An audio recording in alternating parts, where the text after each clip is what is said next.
إن الذين كفروا من أهل الكتاب والمشركين في نار جهنم خالدين فيها أولئك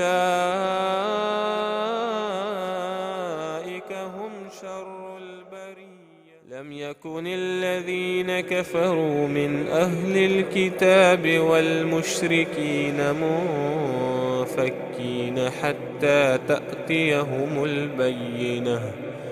رسول من الله يتلو صحفا مطهرة فيها كتب قيمة. وما تفرق الذين أوتوا الكتاب إلا من بعد ما جاءتهم البينة. وما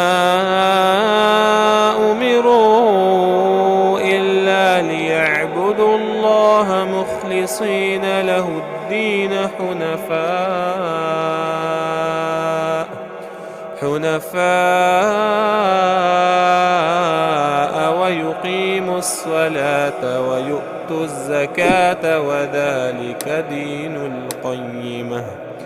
إن الذين كفروا من أهل الكتاب والمشركين في نار جهنم خالدين فيها أولئك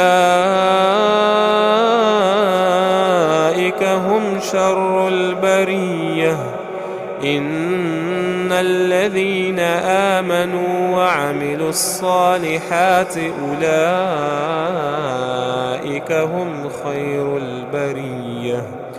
جزاؤهم عند ربهم جنات عدن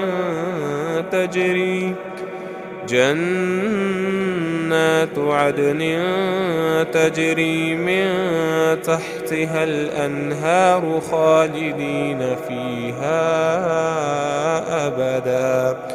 رضي الله عنهم ورضوا عنه ذلك لمن خشي ربه.